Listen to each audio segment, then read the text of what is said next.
Welcome back to ATD Demo Day, Emerging Technologies in L&D. I am very pleased to introduce today's fifth and final demo with Tigerhall, Break the Mold with Tigerhall, AI, microlearning, and social interaction combined. Nellie Wartoft is the CEO and founder of Tigerhall, and she is accompanied by Kevin Langhauser of Tigerhall, and they are going to be guiding us through our last demo today. So without further ado, here is Nellie to take it away for us. Thank you. Thank you so much, Alexandria.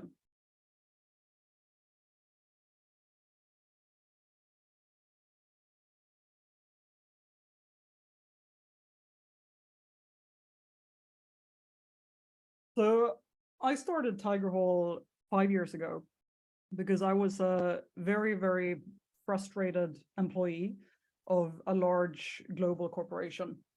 I was a top performer and a top revenue generator for the company and leading a highly successful team. And I was very frustrated with our corporate learning.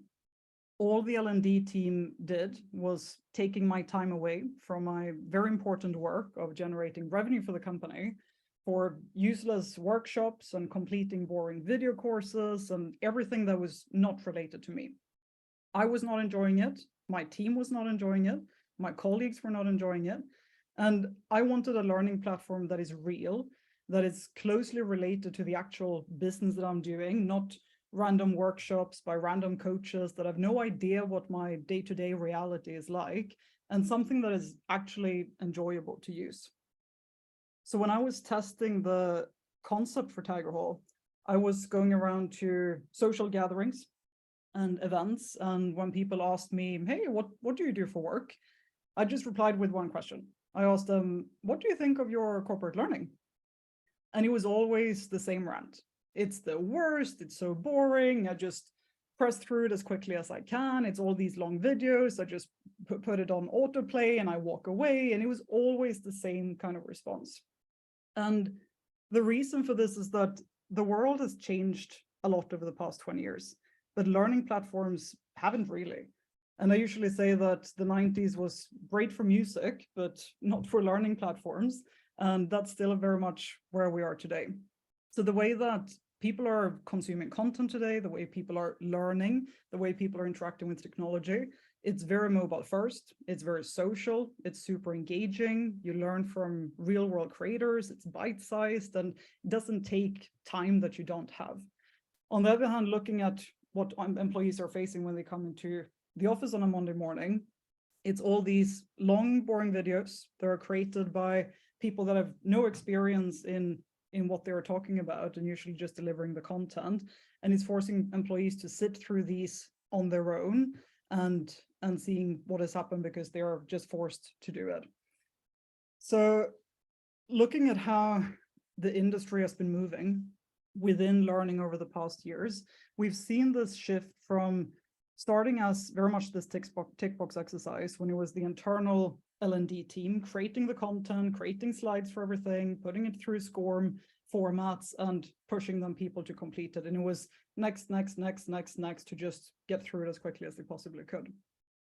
Then companies started aggregating a large quantity of video, and somehow people thought that the amount of videos and the quantity of videos will equal quality of learning and quality of talent development, which we know is not true. And it was all these sourced by trainers, coaches, facilitators, keynote speakers, all these long form videos on desktop.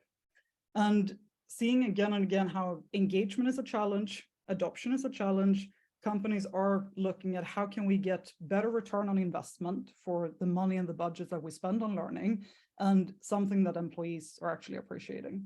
So this is why we're seeing the shift to social learning, which is tapping into behaviors that we all use every day.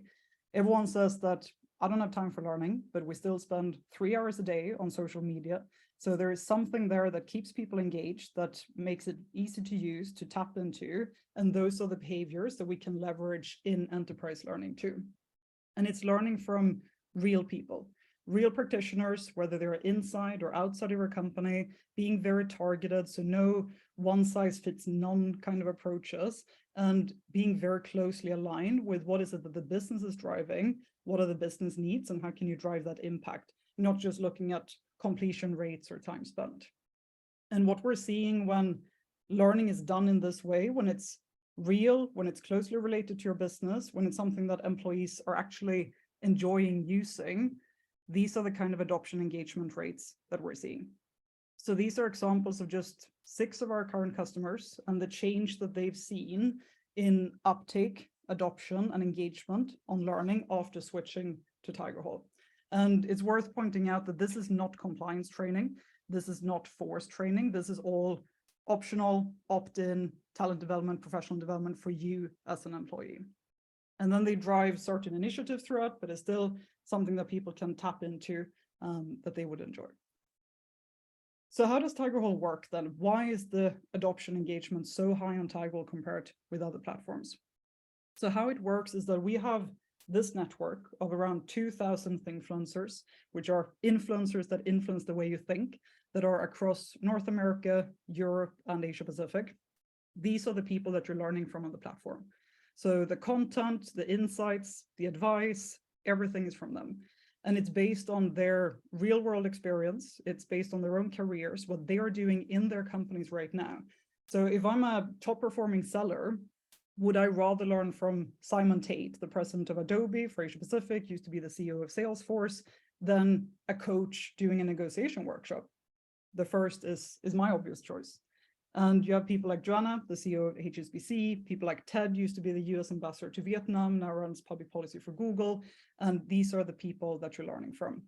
So it's a mix of CXOs -1, and industry experts in areas like machine learning and data science and so on too. But then in addition to this, you also have your internal expertise, because there are certain things that only you and your company and your leaders in your company know about. So we facilitate having your internal expertise in the social learning platform as well. So that means that people can learn from your CEO, from their own manager, from colleagues across different countries, from top sales performers in their sales org, and so on. And the way that they learn from these leaders and experts and influencers is through a mix of different formats. So listening is the most popular. So it's a lot of podcasts on the platform. You also have power reads that are written articles. You have videos, like short text, TikTok style, like 1 to 3 minutes, and also interactive experiences like live streams and one-to-one mentoring and group sessions and so on. All of this goes into the social learning experience, which is both a mobile app and a web app. So it intersects perfectly. So if you start something on mobile, you can continue on web and vice versa. And in here, you have very specific curated trails depending on who you are. So we interact with HRS data, Microsoft Graph data to determine who are you, what product are you selling, what kind of team are you leading, which geography are you in, and a lot of different information to be able to determine what is it that would be most relevant for you.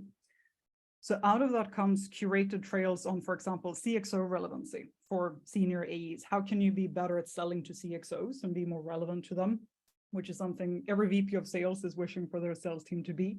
How can you build data-driven teams? If you're a senior leader, for example, how do you build coaching skills as a new manager? Or how do you launch emerging markets in Asia, for example? So depending on where you're based, what you do in the company, who you interact with, and what your needs are, these are the curated trails that you'll be seeing. So taking a deeper look on these trails and zooming in a bit, this is what they look like in more detail. So in a trail, you will have a mix of different content, and it could be a mix of Tigerhall content, which is existing off-the-shelf content. And this existing off-the-shelf content is insights and content produced by these influencers. So content from the likes of Rudy, Benjamin, and Maya that are the ones in these podcasts, in the power reads, in the videos, and so on. And then you're mixing this with your internal content as well. So you might start with a live stream with your CEO, for example. You might incorporate your leadership values. You might have your VP of sales kicking off a live stream. You might have your sales playbook into it. So you can mix and match between external and internal content, which brings this beautiful blend of external best practices and the internal context of the company as well. And all of these different formats are very bite-sized. So you have podcasts that are 10, 15 minutes long, very easy to digest and easy to consume on the go when you're picking up the kids from school, when you're cooking in the evening, or even getting ready in the morning. That's when users are tapping into it. You have power reads that are 3 to 7 minutes, videos 1 to 3 minutes, and live streams about half an hour. So live streams are interactive. You're chatting with someone live. This could be a Thinkfluencer, again, externally or internally. And all of it is consumed on the go through a mobile phone, push notifications, or on your laptop when you're at work. And of course, everything is social. So there's no social learning without a social experience. So the way that it works is that once you get into the platform, you then follow each other. So you can follow your own colleagues, you can follow people within your company, follow your CEO, your leaders, and so on, but also follow leaders outside of your company. So all of those Thinkfluencers can follow them and what they are doing, what they're commenting on, what they are learning, what they're putting out in terms of content, and so on. And then you can go on journeys together. So this is what we call trail groups, and these are private conversations, private sessions. So you can invite your team to go on a trail together with you. It could be a group of first-time managers. It could be a group of high potential women leaders. It could be a group of senior executives, group of onboarding, for example. So onboarding is a big use case where these trail groups are formed to get people together and get to meet each other when they've just joined a company, for example. So then you go and you chat with each other, and it's a very social experience throughout. And then you also have a feed, which is a public open feed where you can see everyone that you're following. What are they commenting on? What are the conversations they're having on the public conversations on the content pages? So you have both the private environment and the public environment from a social perspective. And again, that mix of external and internal in the same platform. So that's in a nutshell, a little bit high level of what it looks like. From a skills, competencies perspective, we are mostly used for sales, commercial, leadership, soft skills, customer service, and also wider organization-wide capabilities. So we also do LMS, LXP replacements entirely, and have done many of those, especially in the US. And things like project management, digital skills, AI, data analytics, e-commerce, UI, UX, and also general skills like cognitive skills and so on. So we also map to, if you're using a skills taxonomy, then we can map to that and update that as people are learning and going along as well. We're also available in 30 languages. So many of our customers use us around the world, so including things like Japanese, Greek, Thai, everywhere. This is a big ask usually for companies that have a global presence, and something that we're able to do across the world in these 30 global languages. And we also integrate with your core system. So if you're a Microsoft Teams shop, then you can very easily access Tigerhall in the flow of work, and you have things like the social interactions, you can share content, you can have the chat synced, get your notifications, and so on. All of that can happen within your Microsoft Teams environment. So they speak very well to each other and very easy to interact between. And also, of course, with your backend. So things like Salesforce and CRM systems to interact with your sellers and their performance data, all the HRIS, Active Directory sync, SSO, and so on. So it also speaks with your existing platforms. And it's quick to implement. So it's about a 6-week implementation time. We do a lot of work. So we do the heavy lift in terms of any custom content creation. We work with your executives to create any special content to make them look good if that's something that's required. Audience segmentation, all of that is happening on our side as well. So it's about 6 weeks turn time to implement a solution like this. So that's how it works. And next, Kevin will share a case study of how this looks in reality with one of our customers who have implemented this successfully in their organization. Awesome. Thank you, Nelly. Thank you, everybody in the chat. It's been really good. It's quite lively, so I'm trying my best to respond. Unfortunately, you can't do like respond to the specific comments, so there are just random streams of thoughts there that are hopefully answering your questions. So Nelly, I will give you the chat function as I will go ahead and share my screen here. So as Nelly said, I'm going to walk us through a case study here. Is good? Coming through okay? Nelly, give me a thumbs up. All right. So I'm going to talk about a case study where we helped an organization transform their mindsets during a period of high change. We did this by a true partnership, and partnership is a buzzword that way too many salespeople throw out there to mean somebody paid me money to use our product. We mean it in a much more strategic sense. When we partner with an organization, our team truly understands the pain that client is going through. We will make proactive strategic recommendations and suggestions. And then we're going to work with them to pivot in areas that it's not working. In order to get these fast results that we're looking for, we have to be willing to change and pivot. And that's something that we do within these partnerships. So the situation. First, the client is an American multinational food manufacturing company, pretty well known, Fortune 500. The situation is they wanted to change their mindsets, build resilience, and reinforce their core skills, specifically within the sales and marketing organization on both the commercial and retail side.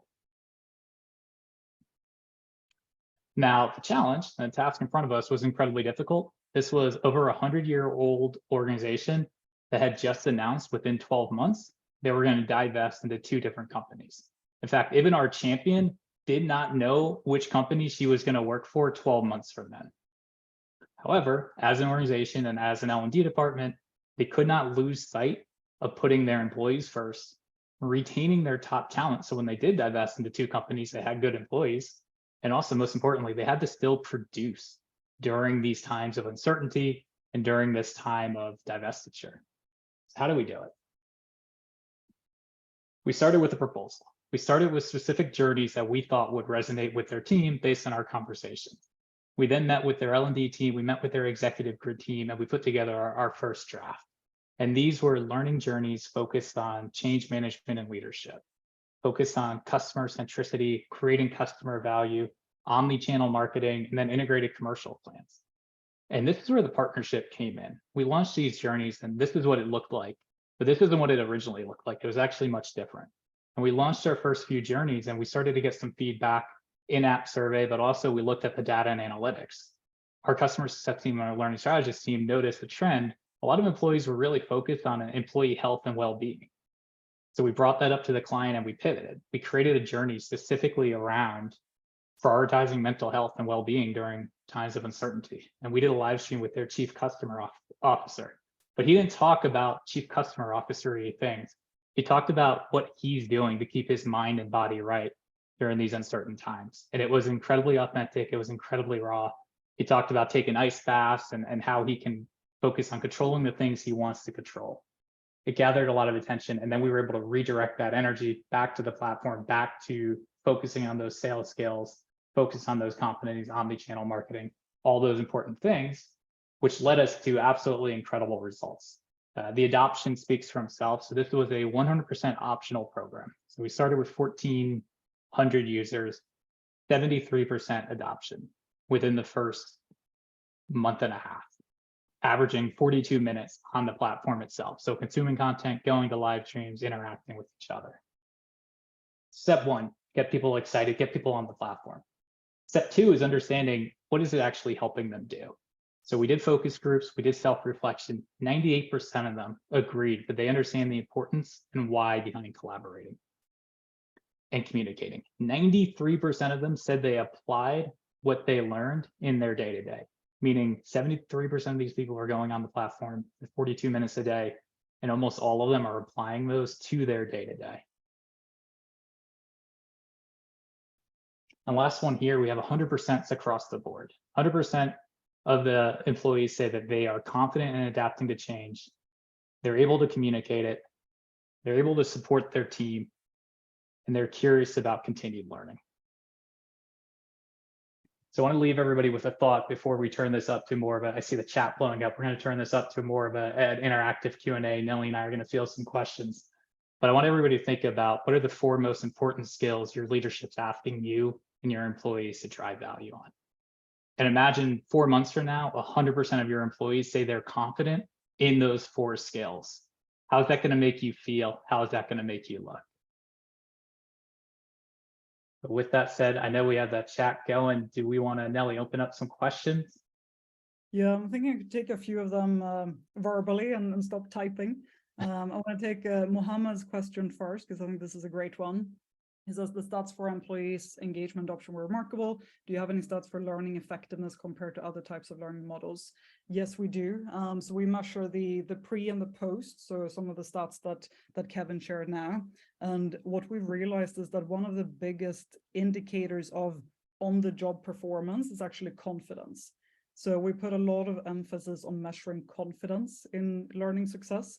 And are people more confident in having difficult conversations? Are they more confident in giving presentations? Are they more confident in leading a team and so on? So the confidence score is something that we put a lot of emphasis on, because we see that that's the strongest correlation to performance, and especially in sales. So where we integrate with CRM systems and we're able to see the performance of the sellers, we see a very strong relation to the confidence score that we've had. So that's the primary method that we use. But we also do, like, if it's a like pre and post, or like certain things that you're measuring, like for example, data science is more like hard skills, right? Then we actually have like a data science effectiveness test as well. But confidence is a high form of effectiveness. Nelly, I'm going to let you answer this question because it's my favorite one from JJ. Why is the company named Tigerhall? So Tigerhall, the reason I picked that name is that I believe that everyone wants to be successful, but nobody wants to learn. So I didn't want anything that had to do with like edufy or learny tech or stuff like that. But I was like, everyone wants to be a tiger. And tiger is an Asian animal that symbolizes the overcoming obstacles in life and achieving strength. And we're headquartered in Asia, in Singapore, with the US being our biggest market. So tiger was then an appropriate name, and hall is a place where you meet with people to connect. So that's why the name Tigerhall, and that everyone can pronounce it. That's also a benefit. Awesome, Nelly. I guess I'll just kind of take the role of firing questions at you. So good one from Katie, or from Kate here. So it sounds like trails are customized by Tigerhall, or does an internal L&D have some level of control over the content creation customization? So we have a learning strategy team that are curating and customizing these trails. So that's a team full of instructional designers, learning scientists, and so on. So they look at your needs. So if you have like a needs analysis, for example, they will work off of that. If you don't have one, they can also do one. So that's a little bit of a consulting element to it. But then in the platform, you can also go in and you can just drag and drop and curate your own trails as well. So it's depending on like what level of service versus self-enablement you would like, but both are options. So your internal L&D team can have a lot of control of the content creation, how you customize it, how you curate it, what audiences you push out what trails to. So all of that is possible to do in the platform. But some of our customers also like, just like, you do this is my need, this is my strategy, and now you go fix it. So we do both. Yeah, how most organizations tend to start with us is we'll get the PowerPoint on the core competencies or the skills we want to focus on. The first 2 months will be mostly Tigerhall trails, where we're going to curate and build them for you. And we'll generally do a live stream with one of your leaders to make it specific to your org, talk a little bit about the why. And then what we see is around month 3 or 4 is when our clients start to get the hang of it. We start to see more of a blended content approach, where a trail might be 4 podcasts from Tigerhall, 4 podcasts from your organization. And then that's how we kind of continue to grow and evolve. And I'm seeing some questions on the thinkfluencers, the influencers that influence the way you think, like how much time are they expected to put in? So we have contracts with all of them, and it's depending on their, like some of them are quarterly contracts, some monthly, some weekly, and so on. So it depends on their ability to put in time and so on. And usually they would create content like podcasts, videos, power reads. Sometimes they do like 5 at a time, sometimes 2, sometimes 1, sometimes 10. So it depends on their ability. And it was a question around guessing influencers are internal subject matter experts, how much time would be expected from them on a weekly basis to create content and respond to learners. So again, that is flexible. Like internal are usually, actually external are usually more responsive, like the thinkfluencers that we have contracts with, these 2,000 leaders and executives that are teaching. So they are usually in and responding just like they would respond to a LinkedIn comment or on a WhatsApp chat or similar, but also internal. So it operates very much like think like a LinkedIn or Instagram type of, like, it's not like you're expected to spend this time, but if you get a push notification that, oh, someone so-and-so has commented on your piece or is asking you that question, they are very likely to go in and respond. And all of these 2,000 executives are doing this because they are very passionate about the platform. They're very passionate about giving back and sharing knowledge and so on. So it's the most motivated executives as well who are teaching. Yeah, no, I think we're getting a couple of questions around the content from the Thinkfluencers. Might be worth it to highlight kind of what that content creation process looks like. Yeah. So we have a content strategy, and that is based on 3 inputs. So it's inputs from users. What are their needs? What are their day-to-day challenges? What are they struggling with? It's input from our clients. So what are their strategic priorities? What do they want to drive? Things like ESG, DI, AI, digital transformation, and so on, and bigger industry trends and what's happening in the world. So those 3 we put into a content strategy. And then we have a research team that looks at who are the best and most qualified people to speak on these topics. And when we say qualified, we mean people who have had success in the area and who have done it. So not people who just have an opinion or who are thought leaders, but people who have actually executed and done it in action in the real world and done it successfully. And then we do background checks, interviews, we do the vetting and so on. We produce the content with them. So we have a full-on professional production team. So think like Netflix are producing their own series. That's how we produce our own content. So we have a team of podcast professionals, we have a team of video editors, of writers, and so on. They produce the content with these Thinkfluencers, and then it's published on the platform. And that content is available for all customers to use. And then your internal content that either we help you create or you create on your own, that's published and only available for people with your SSO credentials. So, and then further, if they log in, if it's something that is available for your entire company, then everyone can see it. But if you select, this is only available for the executive team or for my sales leaders or stuff like that, then only the executive team and the sales leaders will be able to see it. So you can set a lot of audience controlling mechanisms on your own content, and the Tigerhall content is available off the shelf for everyone. Exactly, this is a mix of both internal and external. I think we got one here that we missed is how advanced is the content? It's all levels. It's really all levels. It's so we can curate for like first-time managers up to the CEO. Like we have like Accenture is using it for their MDs, which are the top people in the company. EY are using it for their partners. So we go all the way up from all the way to like first-time managers and individual contributors. American Express is using it for their customer service team. So people in call centers who are literally sitting and answering the phone. We have a lot of retail customers who use it for their hourly employees out in restaurants and so on. So it's really from the warehouse to the boardroom kind of level. From design to implementation, it's 6 weeks. So it's a 6-week implementation timeline.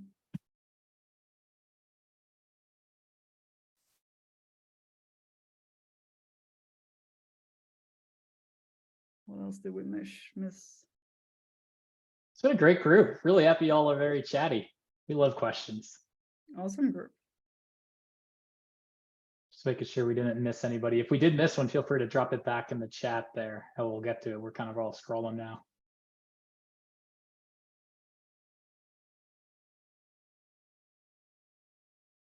Scrolling up. I think one thing I'll just highlight, if we have a little dead air here, is we had a couple questions about pricing model. One thing just to highlight is our learning strategist team or customer success, building those trails, building those journeys is an included charge. So it's not an additional consulting service fee or an hourly fee. Our success is dependent on the success of our clients. Therefore, we will create as many trails, we will change as many trails, we'll help hold your hand as much as it needs, because we want to create the best user experience. And the pricing is per employee per year. So it's a flat price that is just based on how many employees, and then the price goes down with number of employees going up. So it's a scale pricing, and then everything is included in that, like implementation, onboarding, engagement, push notifications, email. So there are no extra costs. I see this question sometimes when it's a per person model. If you want to use this for like customer training or something like that, where you have lots of new users happening constantly, maybe they're not always all in the system at the same time. Do you guys do something kind of crafty or creative with that type of pricing model? Yeah, so then like you can swap the licenses if there are people that are changing, same with like people leaving the company, joining the company. And we have Amazon, for example, AWS are using it for customer education to upskill their customers on cloud technology and other areas too.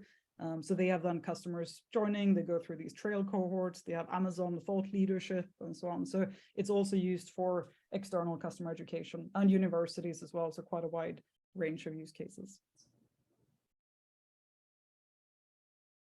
Yes, looks so, Brandon.